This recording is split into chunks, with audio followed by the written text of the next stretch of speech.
Hi. I'm going to tell you a story entitled Gender Binary and LGBTI People, Myth and Medical Malpractice. And the myth is the gender binary, as exemplified in the Adam and Eve story, with the implicit notions that there's only two sexes and sex and gender are the same thing, and there is only heterosexual attraction. I contend that lesbian, gay, bisexual, transgender, and intersex people have been and continue to be victims of medical malpractice purely because they are neither Adams nor Eves. And what I'm going to do is summarize for you what scientists have learned about sexual development, especially in the brain, over the last 50+ years, and then I'm going to tell you what the medical community has been doing and what they're still doing. Physiologists call the mechanism of sexual development in mammals the organization-activation mechanism. And as we well know, our genitalia are organized before we are born. First under the influence of genes and then hormonal influence, the important variable being whether testosterone is present or absent during critical periods of development. So we know we come into the world with genitalia that are already shaped. But we also know these genitalia are not mature and they're not working yet. That happens with activation. Hormones from the gonads at puberty cause them to function. So that's the organization activation mechanism. On the right, we have the female. If development, if the sperm that fertilizes the egg has an X chromosome, we get a genetic female, XX, and the gonad will automatically become an ovary. Now in the female, the ovary does not have to produce hormones before birth. We get a typical female, the internal genitalia, external genitalia, and the brain, as we will see, develop as they do in a typical female without any hormonal support. And the ovaries only put out significant hormone starting at puberty with activation. In the male, if the sperm has a Y chromosome, we get a genetic male, XY, and there's a special gene on that Y chromosome called the SRY gene that codes for a protein that makes that gonad become a testes. So notice that the male has a special gene on the Y chromosome necessary for making a testes. And then the testes must secrete hormones in order to get a typical male. One hormone is going to stifle the development of the female internal genitalia. And the testosterone is necessary to support the development of the male internal genitalia, and as we shall see, the male brain. And in the external genitalia, an enzyme will convert the testosterone to dihydrotestosterone, which will masculinize the genitalia. So notice that the male has to make a hormone to stifle femaleness and has to make another hormone to support maleness. We all start out the same way, internally and externally, in the indifferent stage, where we start out internally as hermaphrodites, with the beginning of both the female system and the male system. Now in the female, the male system, remember, automatically withers away, no hormone required. And the female system develops automatically, no hormone required. In the male, one hormone causes the female system to wither away, and the testosterone causes the male system to develop. The external genitalia, we start out with only one set of. And then we either go the female or male direction or something else, as I will show you. By the 7th to 8th week, the male and female start to look different because by this time the testes have formed and they're secreting testosterone. And so what would become the labia minora in the female would become the underside of the penile shaft, and what becomes the labia majora in the female becomes the scrotum in the male. By the 12th week, this story is over. However the genitals look, that's the way they're going to look when you're born. Now, in order for that testosterone to work, it has to get into the target cell, and it has to bind to a receptor. Think of the hormone as a little three-dimensional key. The receptor is like a lock. The key has to fit in the lock. And when it does, we get an active transcription factor that will bind to the DNA in that target cell and cause certain genes to be expressed. Dihydrotestosterone does the same thing, and this is how we get maleness. So, folks, males are altered females. Everybody is a variation on the female theme. Females default, males are fully altered females, and it follows that if hormones have dose-dependent effects, we should have some people around who are partly altered, and that would give us a type of intersex. Yeah, intersex people are a physical refutation of the gender binary. because they differ physically from standard males or females. Many kinds of intersex people, some of them have ambiguous genitalia. I'm going to tell you about a couple of them. And intersex people demonstrate that the organization activation mechanism works in people just the same way as it does in all other mammals. So one kind of intersex condition is called androgen insensitivity syndrome. Is this person a female? Well, in every cell of her body, there's a Y chromosome. And she's got testes, not ovaries. And the testes are pumping out testosterone, a lot of it.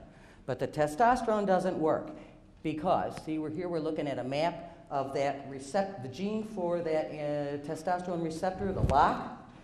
And all these lines are pointing to places in the gene where we have found mutations in humans. And if the mutation is such that the lock changes shape so the key can't fit in it, then the testosterone and dihydrotestosterone cannot work. And that's what happened here. This is complete androgen insensitivity. So this is a genetic male, a gonadal male, but looks like a female, and that's what you get when that lock doesn't work at all. What if the lock works partly? Then the testosterone will give you a partial effect, and you'll get somebody looking like 2 or 3 or 4 or 5. If you're 3 or 4, that's really ambiguous genitalia, and we can't tell whether you're a male or a female. Like a mirrored condition is congenital adrenal hyperplasia, the classical type, because these are genetic females now who have been exposed to testosterone during development. They carry genes that have mutated so that an enzyme causes a lot of androgens to be made by the adrenal cortex. And so they're born not looking like typical females. They can have a very large clitoris, like 1 or 2 or 3 or 4 or even 5, that externally makes them look just like a male, although internally they have female organs, and this urethra is hooking up to a uterus rather than a prostate. So, folks, it's very clear that we're born with our genitalia. We don't learn them and we don't choose them. But what about sexual behavior?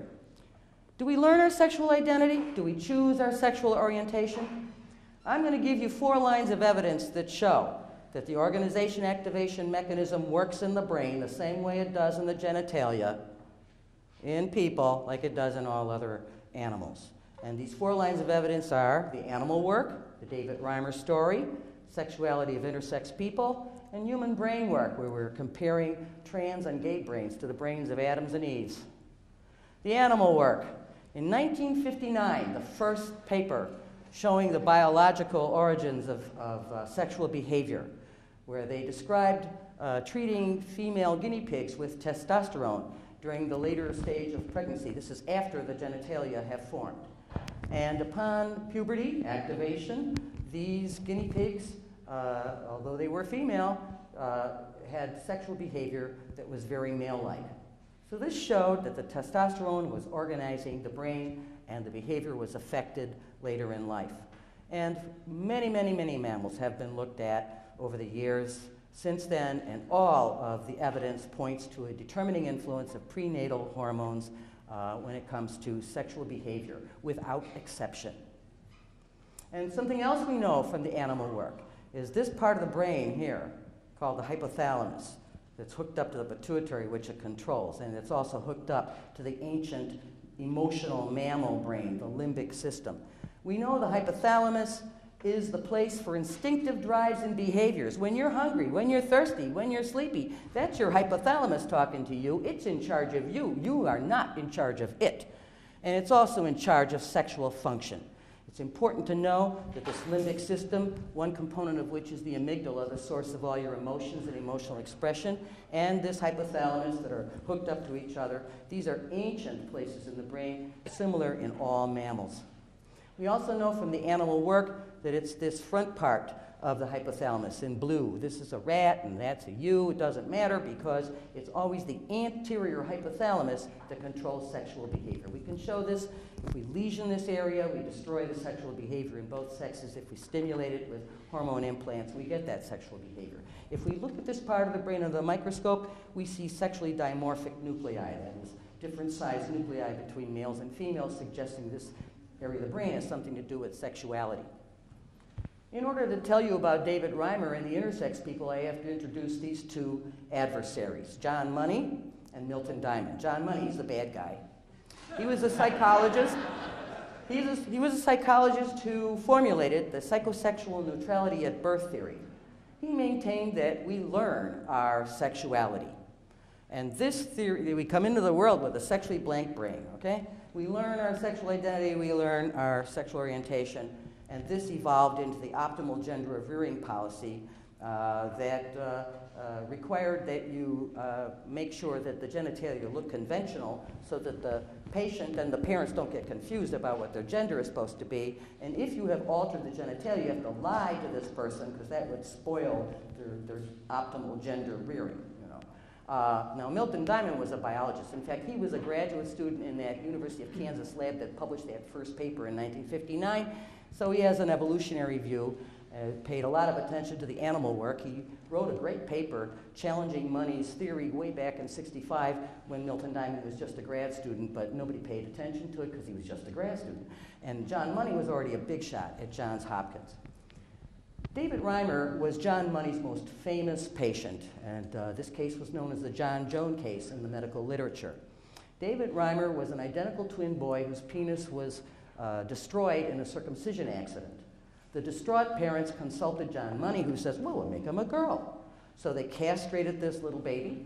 They surgically altered him to look female, raised this kid as a girl, lied to him, told him he was born a girl, and John Money announced to the world that this was a great success, that this kid was growing up as a well-adjusted, happy girl and becoming a well-adjusted, happy woman. And you can see here is David as a little girl, Brenda. And at the age, this kid was miserable, though. John Money was telling the world that the kid was a happy girl, but he wasn't. He was miserable, made a lousy girl, and at the age of 14, without knowing he'd been lied to, without knowing he was born a boy, he decided to live in the world as a male. At this point, the father broke down and told him the truth, and for the first time, David Reimer understood who he was. And here you see him debuting as a male. He had surgery, he took hormones. He really tried hard to reclaim his life and live it according to his sensibility. He even married a woman with children. I have to go back and say, so what happened? John Money kept telling everybody that this was a big success, and when David Reimer started living in the world as a man, John Money claimed to lose track of him. How convenient. But fortunately, Milton Diamond found David Reimer, found him in the mid-90s living as a man. And David Reimer had no idea that his case was a famous medical case.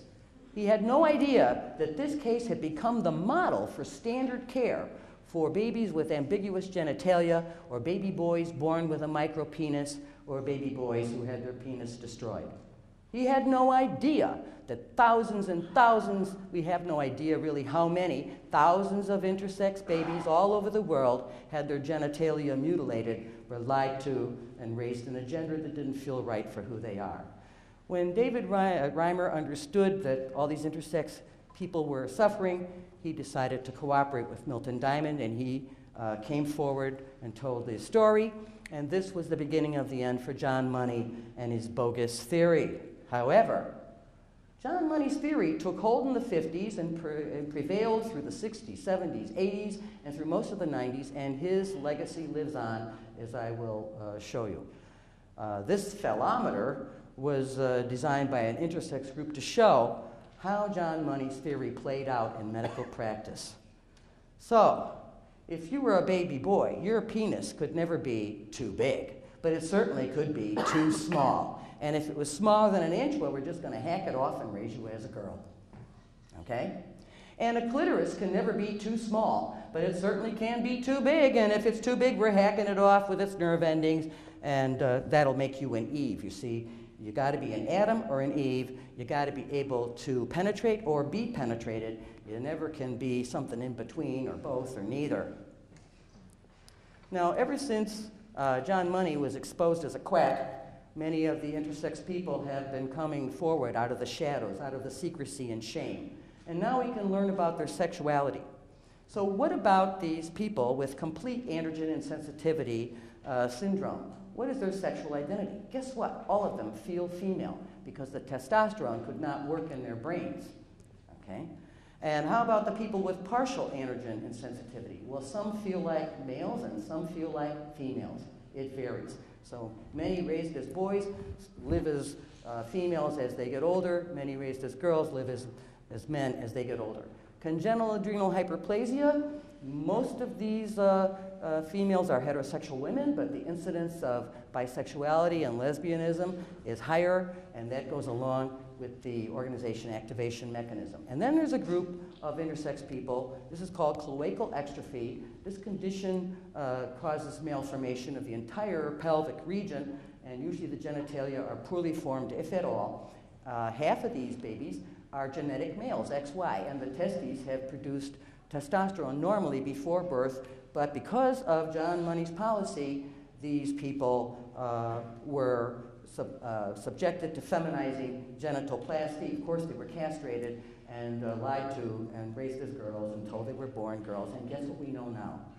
Many, many of these people, as they grow up, start living in the world as men without knowing that they've been lied to. So clearly, something very powerful and something very innate is going on here, and it has nothing to do with their upbringing. And finally, the brain work, where we compare the brains of trans and gay people with the brains of Adams and Eves.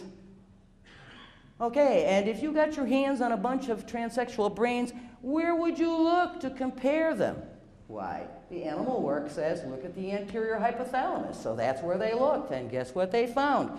They found this nucleus, it's a pair actually, called the bed nuclei of the stria terminalis. Now this is a region where the emotional brain, the amygdala, is sending in emotional information to the anterior hypothalamus, the sexual brain. And we know if you destroy this area, there is no sexual behavior. And this is a typical straight man. This is a typical straight woman. This is a gay guy, to show that this region has nothing to do with sexual orientation. Gay men and straight men look the same here. But this is a male to female transsexual. And I want you to notice how similar this region looks to that of a typical female. These scientists incorporated controls to show that the size of this nucleus is not influenced by sex hormones in adulthood. The inference being that these brain regions were organized before birth.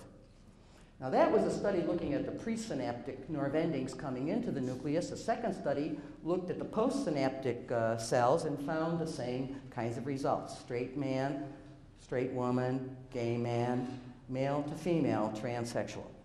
In this study, we also have the first and only female to male brain, and when we look at this nucleus in that individual, there it is with all the other typical men.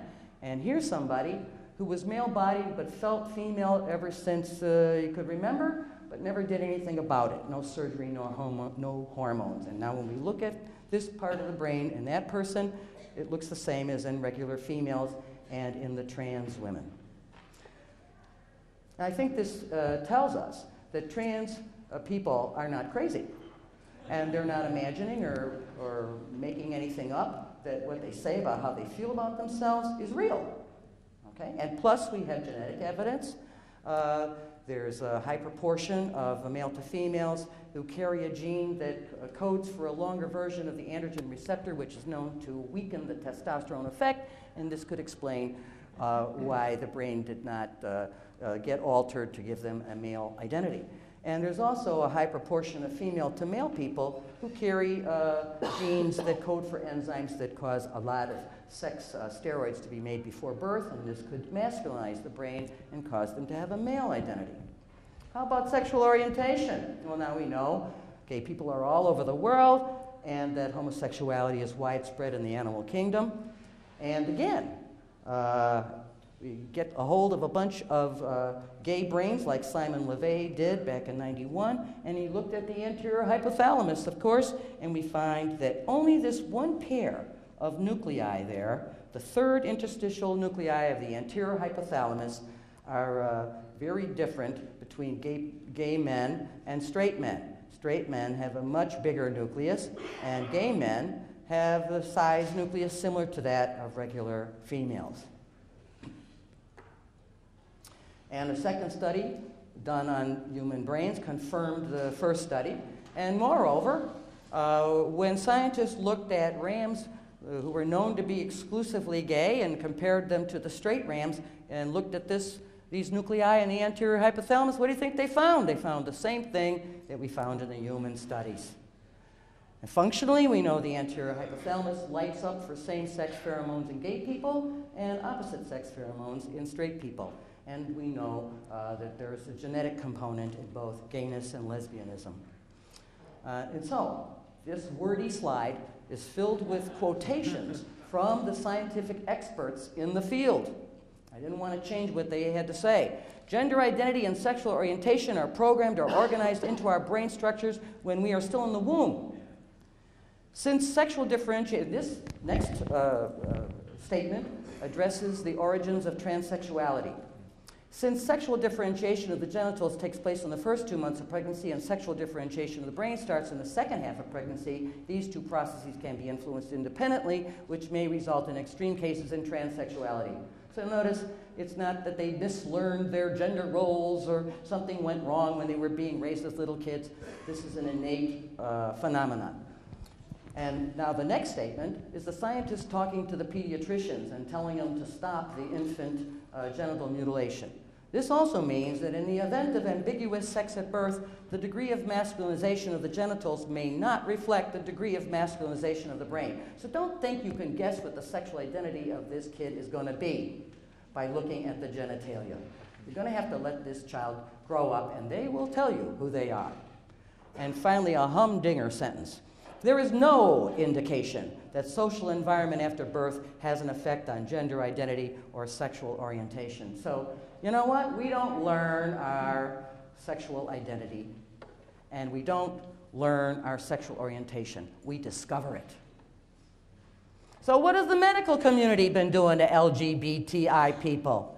Well, they've pathologized and stigmatized us from the get-go. And their policy has been to fix LGBTI people, make them conform to the gender binary. And I'm sure you know, gay people have had all sorts of atrocities visited upon them. They've been castrated, they've been administered sex hormones, they've been psychoanalyzed, they've been negatively conditioned to homoerotic stimuli, they've had their hypothalamus lesioned, they've been submitted to electroshock treatment and epileptic insults, and none of these things have worked. That's a very impressive kind of evidence right there. And homosexuality has been classified as crazy since the inception of the Diagnostic and Statistical Manual of Mental Illnesses, which is the Bible of the American Psychiatric Association. And gay people, we got ourselves removed from the DSM through political activism. There never was any science in this story. The psychiatrists never had a shred of evidence to show that gay people are crazy. And yet, the reparative therapy continues in spite of the fact that we know that it doesn't work and that it causes harm. And this quote here, saying that they're even using shock treatment still, is from an article in a newspaper from this month. The anti-trans quackery continues too. In the DSM, trans people are crazy. They have gender identity disorder.